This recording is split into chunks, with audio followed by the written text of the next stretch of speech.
Good afternoon, everyone. Again, my name is LaKeisha. I serve as the Executive Director of Ujamaa Collective, and we are located in the historic Hill District neighborhood of Pittsburgh, Pennsylvania. So the title is A Purposeful Practice in a Pandemic. I really like alliterations, but we're really just going to talk about the work we do and how when the pandemic hit, when COVID came around, kind of what we did. So next slide, please. And so to just set the context, I'm going to just give you an idea of kind of what we're up against, what we've been up against, what we're working with, kind of the inventory of our skills and our knowledge. And then the third piece around what we do and what we did, what we're doing currently by putting our principles into practice and what has come out of that. Next slide. And so this is our mission. And the word Ujamaa is a Swahili word that means cooperative economics. A lot of people are familiar with it from the holiday Kwanzaa. And it's a concept that's rooted out of East Africa in Tanzania. And it really means shared work, shared wealth, interdependency, and an obligation to generosity. And so this is something that since 2008, Black women in Pittsburgh have come together to make real for ourselves and for our community. And so Ujamaa Collective really believes in using cooperative strategies to serve the mutual needs of the Africana creative community. And we're really committed to creating opportunities in craft and artisan industries. And we believe that artists can be workers. A lot of times we're not seen as workers in the economy, but we believe that we are. And so we work to develop the skills for artists to become entrepreneurs and also servant leaders so that we can lift as we climb, which is a nod to famous activist leader of the 19th century, Mary Church Terrell. And so we operate a boutique. We do artisans like entrepreneurial development. We run a youth program for young girls to learn how to make and to sell their own handcrafts. And we do a lot of cultural education and exchange in our community. Next slide. And so I just really want to set the stage for folks to understand, and I'm sure that a lot of people already know that, you know, many communities and Black folks in particular, and speaking about Pittsburgh specifically, were really living in pandemic conditions before COVID-19 hit. And so even when we began Ujamaa in 2008, by the time we got to 2010, there was a study that came out that talked about the fact that Black women's net worth was only $5 compared to a white woman's net worth, which was around $40,000 or $42,000. And there were multiple reasons for that, but it really speaks to the major inequities that exist at the intersection of gender and race. And so in Pittsburgh, you know, a lot of folks are responding currently to a gender and equity report that came out in late 2019 that basically said that Black women in Pittsburgh, you know, things are really so bad here across major like quality of life indicators that a Black woman could leave Pittsburgh and go to almost any other major city in the US and increase her quality of life in major ways and really change the outcomes for herself and also for her children. And so that's the context and why, you know, Ujamaa is really important. Next slide, please. And so a huge part of our work is around promoting the shared values that we have. We really work on what it means to take these values and these principles and put them into action. And so one of the mottos that we use often, and we have several mottos, is that we are who we seek to serve. And so when Ujamaa was created, it was created actually by the Black women who needed support. And so we're not really in a position where we're like, oh, look, here's everybody who's made it and they're setting up something for everybody who hasn't yet, quote unquote, made it. But our approach is really about, let's make it together and let's work hand in hand to build something for ourselves, and that within a sort of sharing economy and sort of sharing social system, we all can be raised up and we all can grow. And so a lot of what we've done, even within our space, is really take the time to make our space a space that centers Black people. And so there aren't very many safe spaces in Pittsburgh or in the US that do that. And so that was really important for our community and for the women who we serve and for the women who are serving, because it's necessary for us to do a sort of healing work. And so if you go to the next slide, we'll talk about that a little bit more, right? Because wellness is super important for us. And we recognize that we really have to dig into the history of why we even find ourselves in these conditions. And so a lot of the work we do is helping folks to understand history, helping folks to understand how systems work, helping folks to understand what it means to be at this intersection of race and gender within the United States, and kind of what that means. And not that there's anything inherently wrong with us as Black women, but there's something inherently wrong with the system that we're under, and that, you know, together we can change that, and we can change our own conditions, hold folks accountable, but also be responsible for ourselves and our families. And so through coming together, you know, Black makers and artists, our customers, our community, we use art as a catalyst. And so if you ever have the opportunity to visit us in Pittsburgh, and we have this beautiful boutique, we use all of the items that are coming from our local and global producers to really talk about issues of poverty, to talk about like economic development, to talk about fair trade, and to help people really raise up those issues. You can go to the next slide.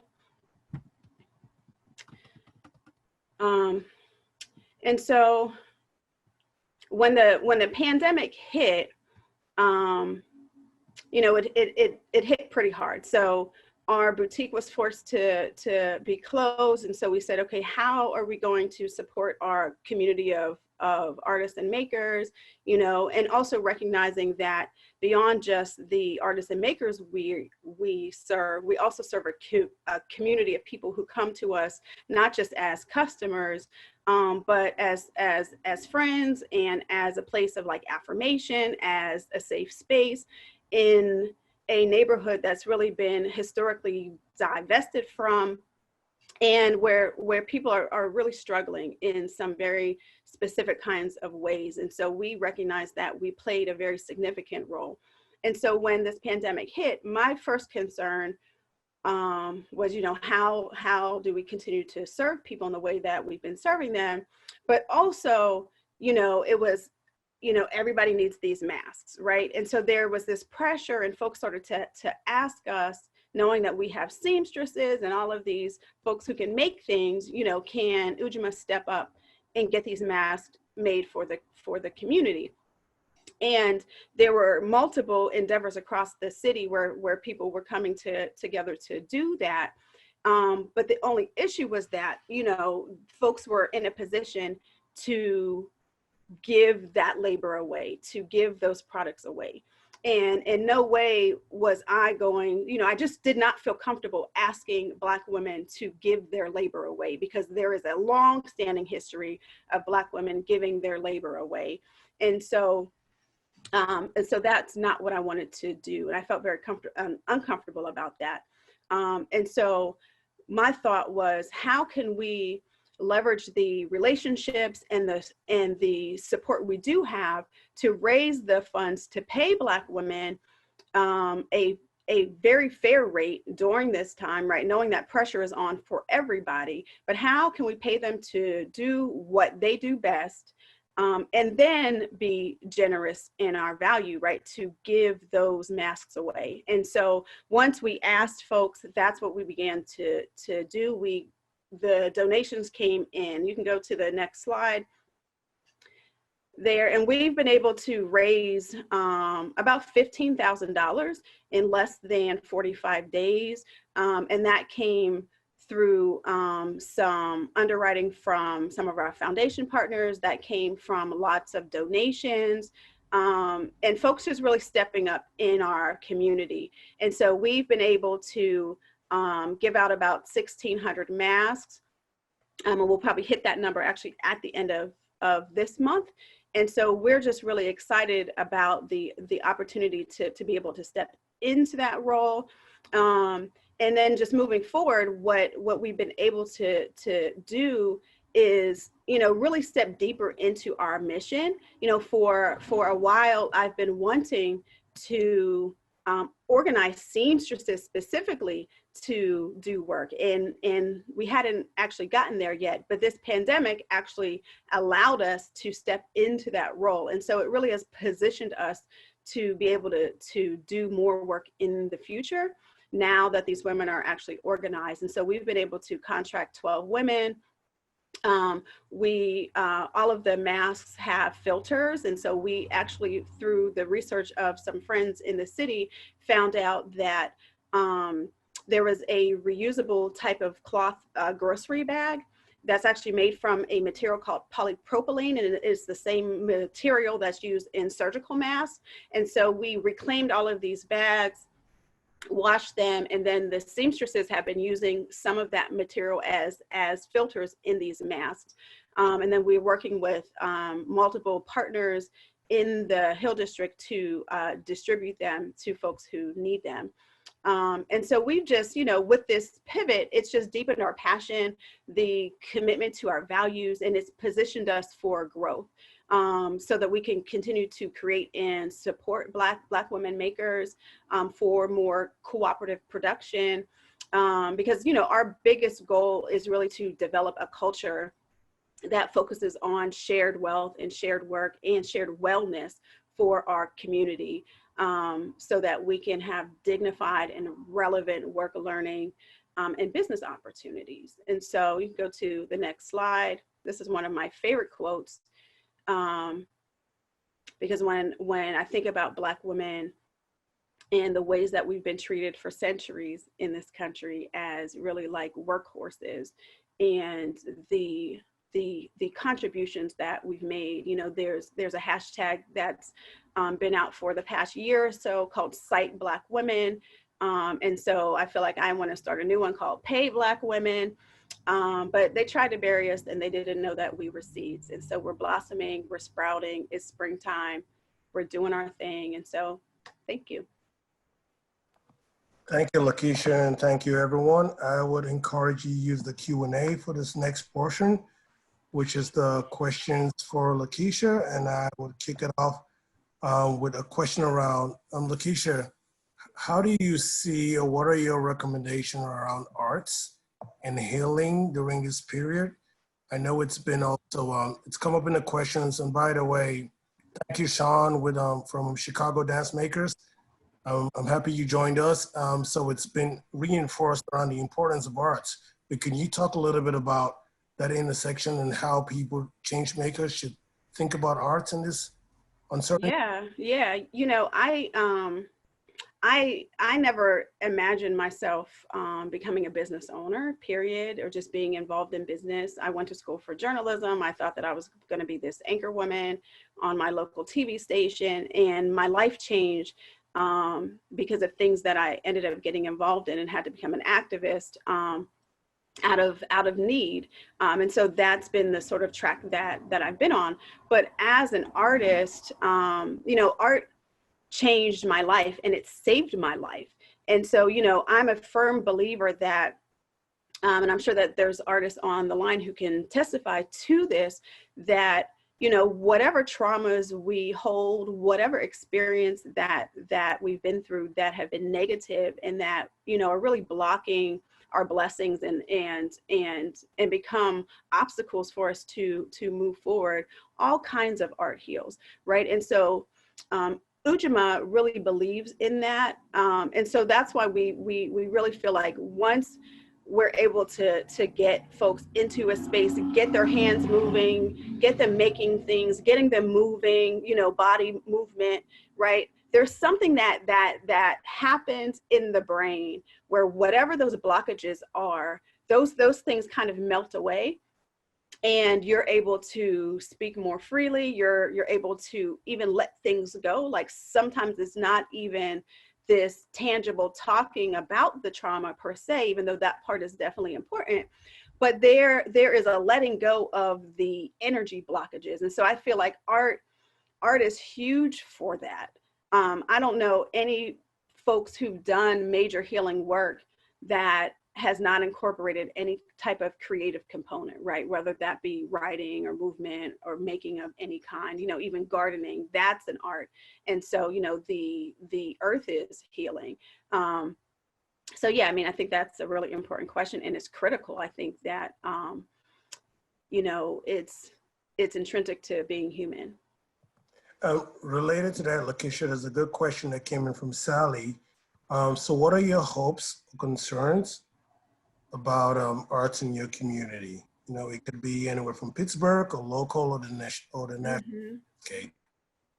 So, I mean, in the Hill District specifically, the neighborhood in which we work, there are actually a lot of arts endeavors. There's a whole community of folks who are coming together.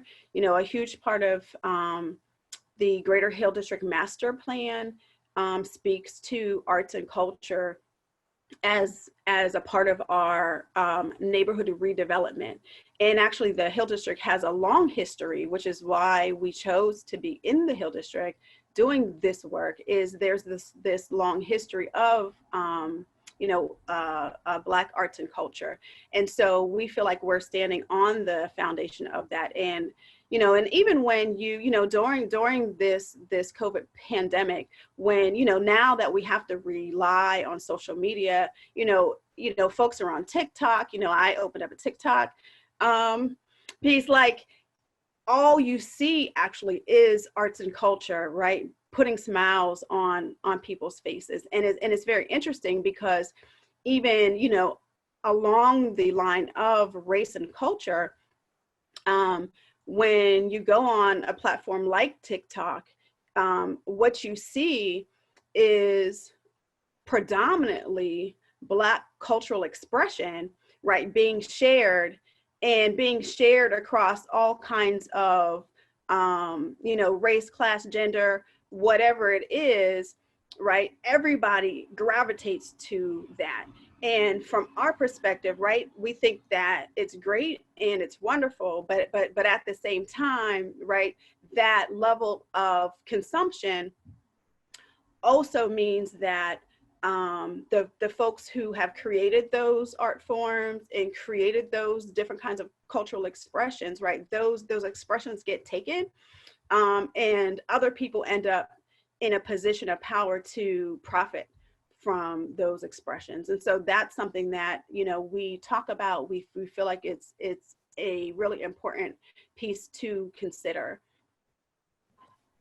Great, LaKeisha. Another question that's come up in by 3 different people is, how can folks support you and your organization? Mm-hmm. From a local and a national standpoint? Are you receiving contributions, or what does that look like, supporting? Yeah, so we are receiving contributions, and we are definitely open for more. And so we appreciate folks even thinking about us in that way. You can go onto our website, and we're actually in the process of switching our website over. But our current website, there should be active links for giving on the site, but folks can also use paypal.me/Ujamaa Collective. That's the most direct way. You can go on our website. You can send us an email. You can send me a message. My email is right here on the screen, and I can send you that link. You know, we can take financial donations. If you have fabric donations, all kinds of things we're open to. Thanks, LaKeisha. And this is a question from, I guess, me and others as well. What does Black art and expression look like? Like, you mentioned it a lot, but I feel like we should go deep on that. Just tell me and the audience what that looks like. Yeah. So, you know, I think that folks will, you know, there might be multiple perspectives of what that is. I think there are specific vernacular, there are specific historic trails of Black art.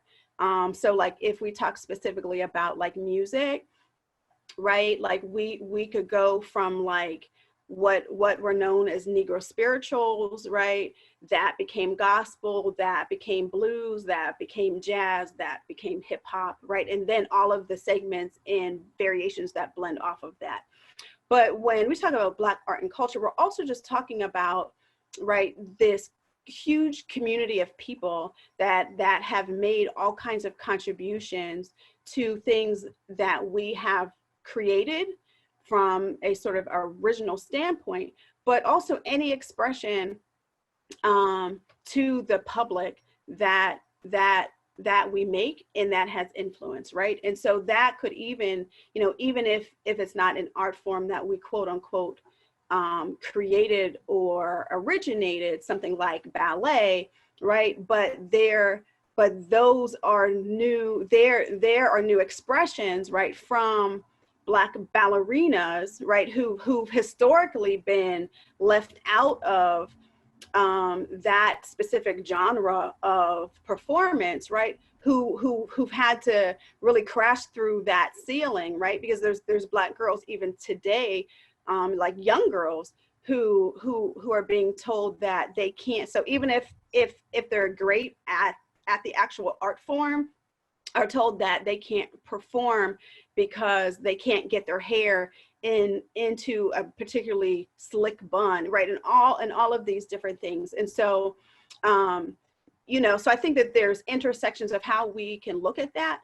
But I think that when you know, anything coming from Black people and Black bodies, generally speaking, right, is Black art, culture, expression.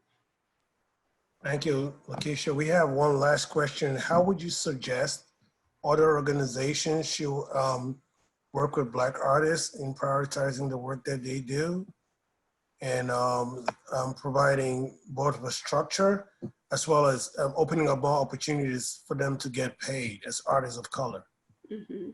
Well, I think one, communication is really important. I think that there are a lot of nonprofits and just different groups who maybe don't have a history of using art as a part of their programming.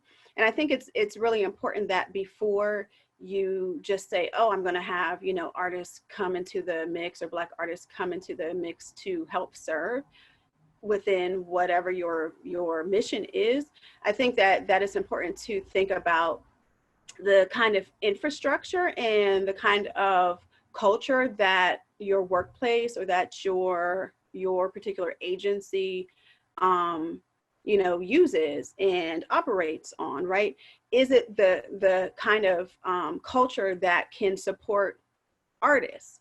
And not that, you know, because artists can be professional and all of that, right? And stick to whatever your agency's guidelines are.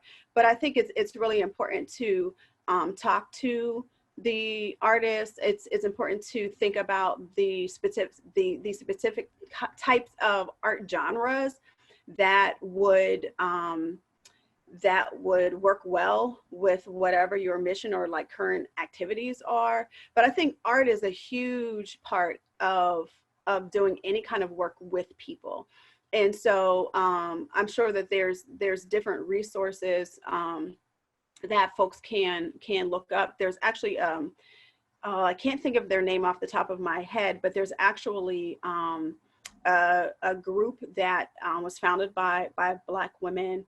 And I don't I want to say it's called some type of artist union, something, but it's a agency, it's a nonprofit, a group that really advocates on behalf of artists, and they've set up specific guidelines that they give to artists. But I think it's also a good space for other agencies who want to work with artists to go and speak with them, check out their website. And if I think about it, I can put it in the chat, because I think I have it in another document, and share that. But yeah, there's folks who are much more knowledgeable than I am around how to engage artists when you might not already be in that space. Thank you, LaKeisha. We appreciate all your knowledge and bringing your full self to this conversation. We appreciate all the great work you're doing in Pittsburgh. Thank you.